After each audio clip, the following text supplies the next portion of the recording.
Good morning everyone. Today's our lesson is energy conservation.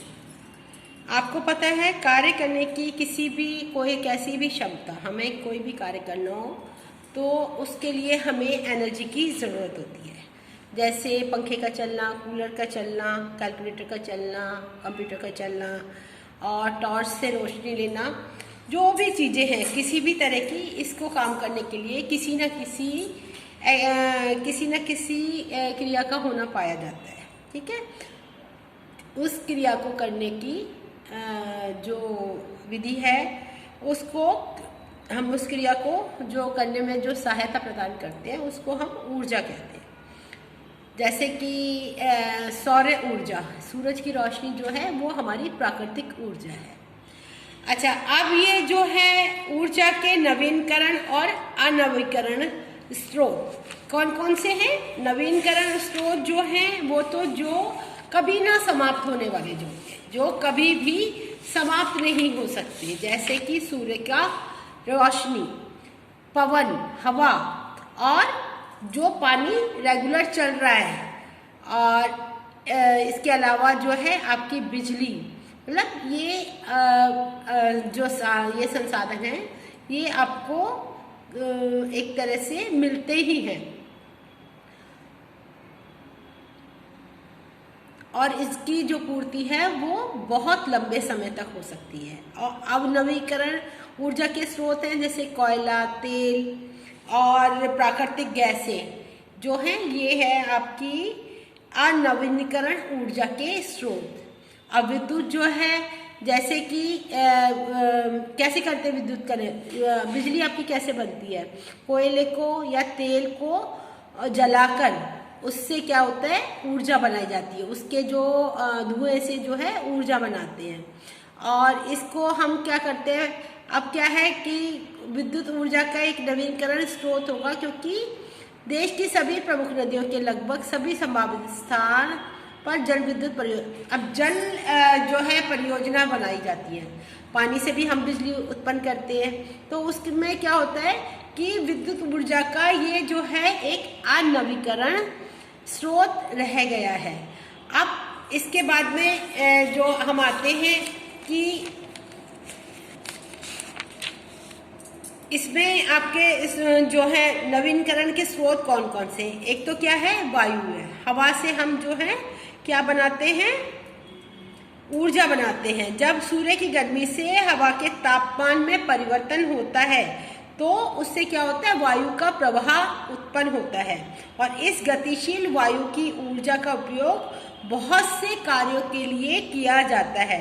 जैसे पवन चक्की, जो कि वायु के प्रभाव से, जब पवन चक्की आपने देखी कि वो जब हवा जिस रूप में चलती है तो वो पवन चक्की चलती है और ऊर्जा उत्पन्न करती है। ऐसे ही भूतपीय ऊर्जा को जो सूरज की रोशनी से धरती पर पड़ती है वो उससे वो एनर्जी पैदा होती है। ठीक है, और इसके बाद में आपके आ जाता है, ये हो गया आपका नवीनीकरण ऊर्जा के स्रोत और अनवीकरण ऊर्जा। अब हमारा क्वेश्चन आता है कि ऊर्जा को संरक्षण करना क्यों आवश्यक है? अब क्या है कि आज के हर स्थान पर, हर जगह पर जो है ऊर्जा की बहुत मांग है। बिना ऊर्जा के हम कोई काम नहीं कर सकते, बिना एनर्जी के हम कोई काम नहीं कर सकते। और मतलब हमारी जनसंख्या भी बहुत ज़्यादा बढ़ रही है, सभी लोग बिजली का इस्तेमाल करते हैं, कूलर का करते हैं, कंप्यूटर का करते हैं, और जितने भी इलेक्ट्रॉनिक डिवाइस होते हैं उनके सबकी हम अपने जीवन में उपयोग करते हैं उनका। ठीक है, तो इसको मतलब हमें एक बैलेंस बनाना पड़ेगा कि जितनी चीज़ हमारे पास है, जितनी एनर्जी हमारे पास है और जितने हमारा कंजप्शन है, उसको एक साल लाने के लिए, मतलब एक संयम बनाने के लिए हमें उनको जो है कुछ उपायों को ढूंढने पड़ेंगे। जैसे कि हमें अपनी ऊर्जा का आपूर्ति को बढ़ाना होगा और अपनी मांग को कम करना होगा, मतलब जो हमारा खर्चा है, जितना हमारी ज़रूरत है उसको हमें देख करके दोनों में बैलेंस बनाना बहुत ज़रूरी है। और वो कैसे करेंगे हम कि घर पर हम जैसे अपनी बिजली बचाएं, ऊर्जा की बचत करें, अपने कार्यस्थल पर करें, सड़क पर भी ऊर्जा की बचत करें। फिर ये कैसे संभव होगा, कैसे संभव होगा इसको हम, कि जैसे अब घर से हम निकल रहे हैं, कमरे में से निकल रहे हैं, तो हम सारी लाइट पंखे बिजली बंद करके निकलें।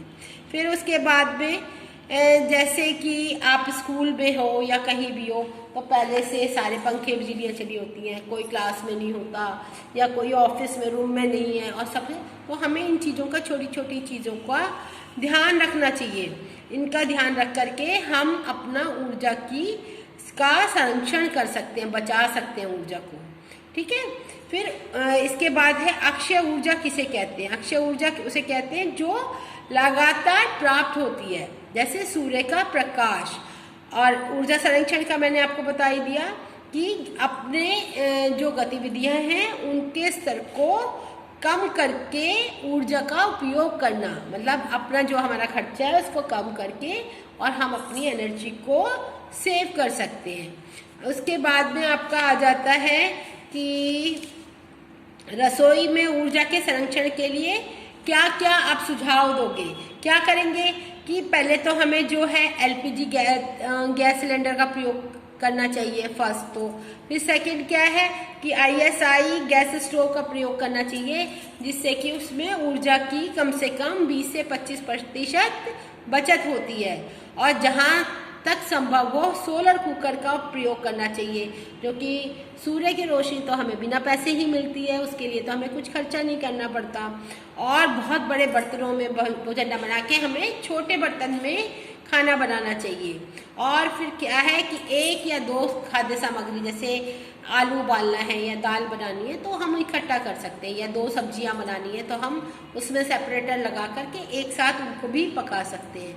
और गैस के जो चूल्हा है, जो बर्नर है, उनको भी साफ सुथरा रख करके धूल मिट्टी चिकनाई ना जमा होने दें, और उसको करके हम इसको साफ कर सकते हैं। इसको हम अपनी गैस ऊर्जा को बचा सकते हैं। और जैसे चाय दूध है बना रहे हैं, उसको हम ढककर, जल्दी उबलेगा ना वो, फिर हमारी गैस भी कम खर्च होगी। इन चीज़ों का हमें अवश्य ही ध्यान रखना चाहिए। रात को सिलेंडर बंद करके सोना चाहिए और बार बार हमें खाने को भी गर्म नहीं करना चाहिए। इन चीज़ों का अगर हम ध्यान रखते हैं तो हमारा जो है ऊर्जा में बचत होती है। फिर उसके बाद में आप ये आ जाते हो कि ऊर्जा संरक्षण में आपका क्या क्या योगदान होगा। मैंने आपको बताया घर में क्या क्या है कि घर से निकलते हो, कमरे से निकलते हो, आप उस कमरे की लाइट पंखे बंद करके निकलो।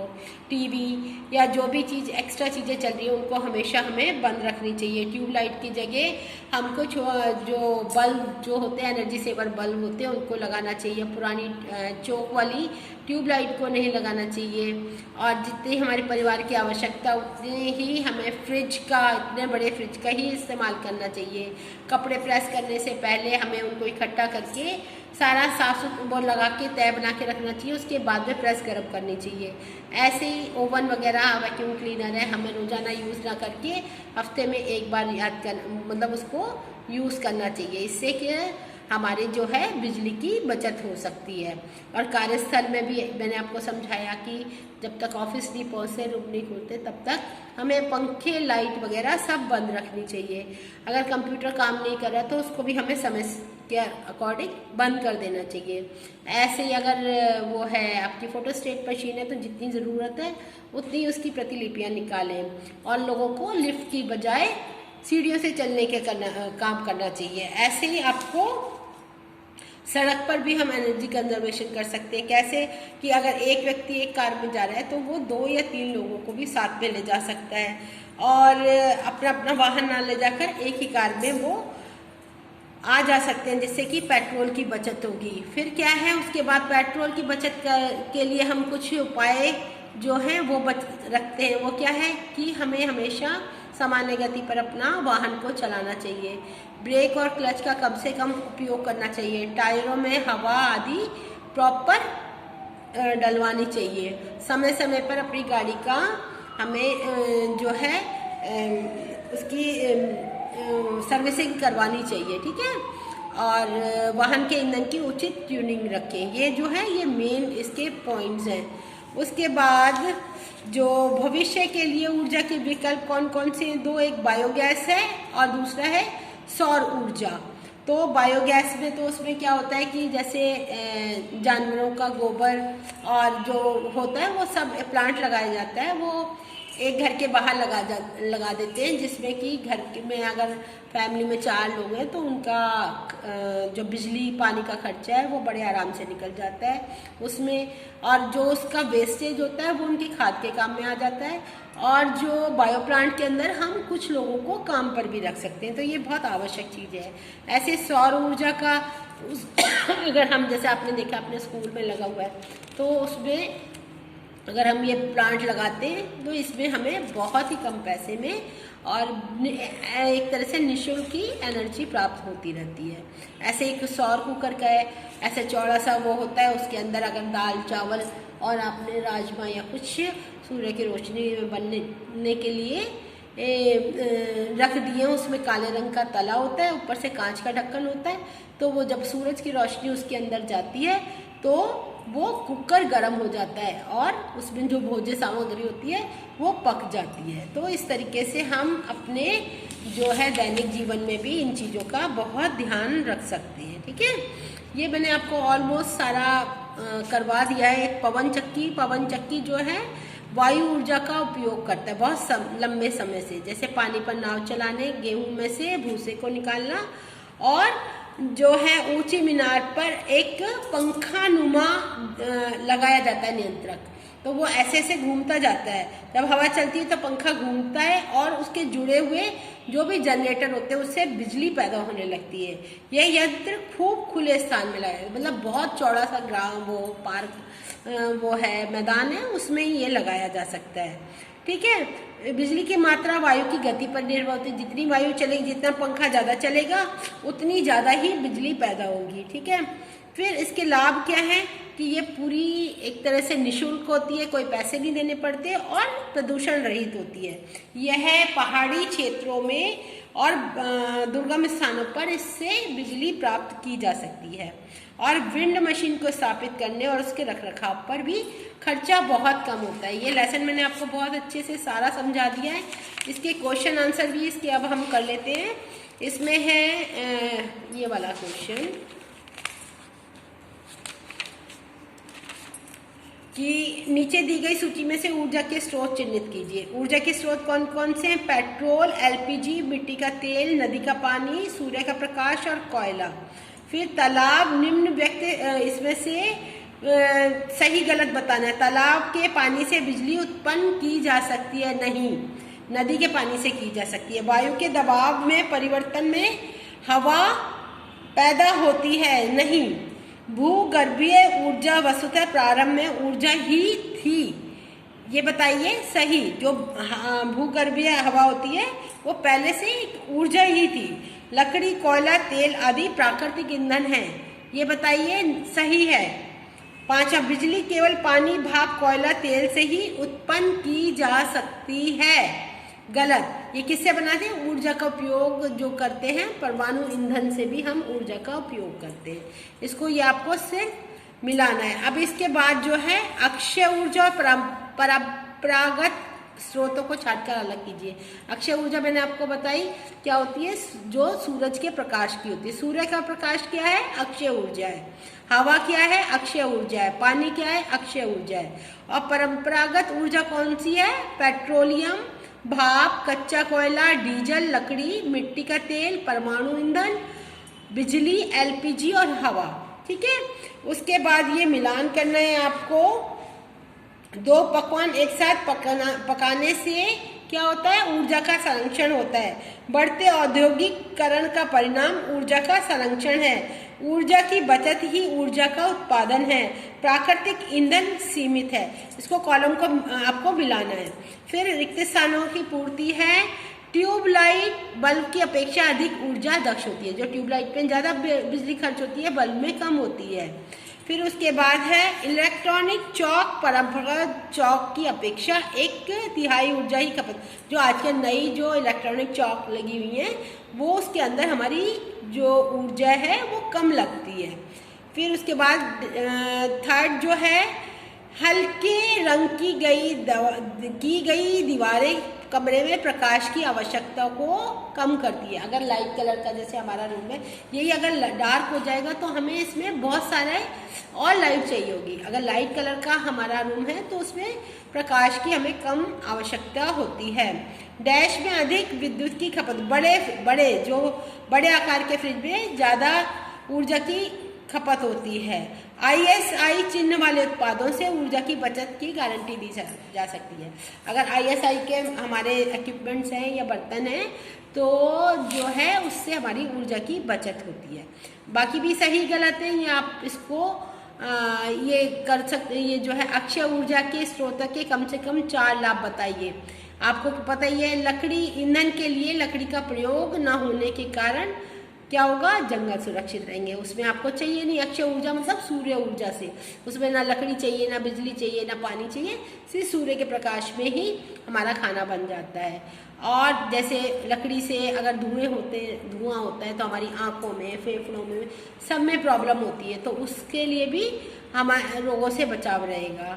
फिर ये पूर्णतः सुरक्षित है, इनमें आग लगने, गैस, अब जो सूर्य ऊर्जा का है वो पूरी तरीके से सुरक्षित है और वो छत पर लगा हुआ होता है, उसमें किसी भी तरह का आग लगने का या वैसे कोई हमें खतरा नहीं होता। फिर उसके बाद और जो इनकी प्रयोग विधि है वो भी बहुत ही सरल है। बायोगैस के मुख्य घटक का नाम बताओ।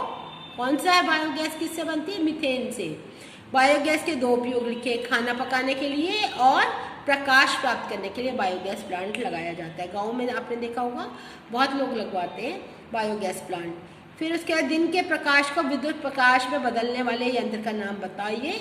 सौर कोशिकाएं, ये एक नंबर के क्वेश्चंस आते हैं, इनको आपको अच्छी तरीके से लर्न करना है और याद करना है। अब विशाल जल विद्युत परियोजना जिसमें कि करोड़ों रुपया लगता है और बहुत मात्रा में बिजली का उत्पादन होता है और इनका जो मेंटेनेंस है या रख रखाव है वो भी बहुत सरल नहीं होती।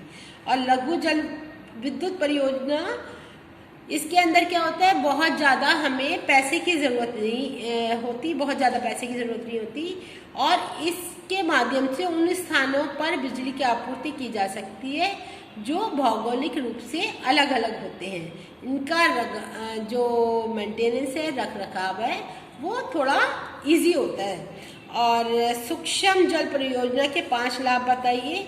वही है कि इसमें ज़्यादा पैसे की हमें ज़रूरत नहीं होती, इसका जो मेंटेनेंस है वो इजी होता है और क्या है, बिजली की स्थानीय आपूर्ति से वितरण खर्चे में भी कमी आती है। ये मैंने आपको सारे क्वेश्चन आंसर बहुत अच्छे से करा दिए हैं। अब आप इसको अच्छे से लेसन को समझो, पढ़ो 2 बार और इसके short question answer, multiple choice question और इसके अलावा ट्रू फॉल्स, इनको सबको बहुत अच्छी तरीके से कर लीजिए जिससे कि आपको कोई भी प्रॉब्लम ना हो। एक लाइन के क्वेश्चन है, कोई इतना मुश्किल चीज़ कुछ भी नहीं है इसके अंदर और जब आप करोगे तो बहुत आसानी से सारा ये कर सकते हो। ये अब जैसे कि क्वेश्चन 1, घरेलू स्त्री को उसके घर पर ऊर्जा संरक्षण के लिए 5 सुझाव लिखिए। मैंने आपको बताया अभी बताए कि खुले बर्तन में नहीं रखना है खाना बनने और हमें सुबह रात को वो भी बंद कर देना है, गैस का जो है सिलेंडर बंद करके रखना है और तांबे की तली वाले बर्तन में हमें खाना बनाना है और ज़्यादा से ज़्यादा हमें क्या करना है, सोलर कुकर का उपयोग करना है, ISI के गैस स्टोव वगैरह का उपयोग करना है। तो ये इतना मुश्किल कुछ भी नहीं है, बस फिल इन द ब्लैंक्स वगैरह हैं, इसके छोटे छोटे क्वेश्चन आंसर है। इनको आप अच्छी तरीके से अपने सब लर्न करके और कॉपी में नोट कीजिए और मेरे पास सेंड कीजिए इसको। अगर कोई भी प्रॉब्लम आपको लगती है तो आप मुझे मैसेज कर सकते हो, मुझे फ़ोन कर सकते हो। Okay, bye bye, see you, have a good day.